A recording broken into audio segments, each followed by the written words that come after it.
देखो बेटा, तुम ना मेरे लिए बिल्कुल फारा की तरह हो। मैं कभी भी तुम्हारा बुरा नहीं चाहूंगा। हमारे अकाउंट में 30 लाख रुपए ट्रांसफर कर रहा हूँ, हमारी तरफ से तुम्हारी शादी का तोहफा।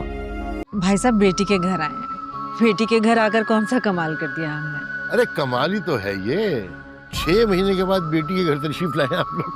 तुम एक काम करो, ये सारा जेवर मेरे पास रखवा दो, मैं इसको लॉकर में रख दूंगा जहाँ तुम्हारी सास के भी रखे हुए जेवर मेरे पास तुम्हारी अमानत होगी। नेक्स्ट एपिसोड में दानिया की किस्मत बदलने वाली है। दानिया की माँ ने तो उसका रिश्ता पक्का कर दिया है और वो उससे भी बगैर जहेज के रुखसत करना चाहती है, लेकिन दानिया का भाई चुपके से उसकी मदद करने के लिए आगे आया है।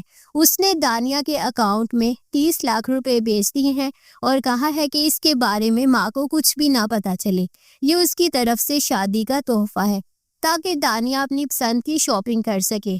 दूसरी तरफ जब ये सब घर वाले मिलकर 6 महीने बाद सोनिया से मिलने उसके ससुराल जाते हैं तो वहाँ बिलाल साहब उनका इस्तकबाल दुआओं से नहीं बल्कि तंज से करते हैं। वो कहते हैं कि बड़ी जल्दी याद आ गई, 6 महीने बाद बेटी के घर आकर आपने कौन सा कमाल कर दिया। घर के हालात अब काफ़ी बिगड़ चुके हैं और पैसों और जेवरात को लेकर भी नई चालें चली जा रही हैं। जहां माँ संगदिल हो जाए वहां भाई का सहारा किसी नेमत से कम नहीं होता। दानिया का भाई अपनी बहन का हक अदा कर रहा है क्योंकि वो जानता है कि उसकी माँ दानिया को खाली हाथ घर से निकालना चाहती है। उधर बिलाल साहब का तंज भी अपनी जगह ठीक है क्योंकि बेटी को ब्याह कर भूल जाना कहाँ की शराफत है।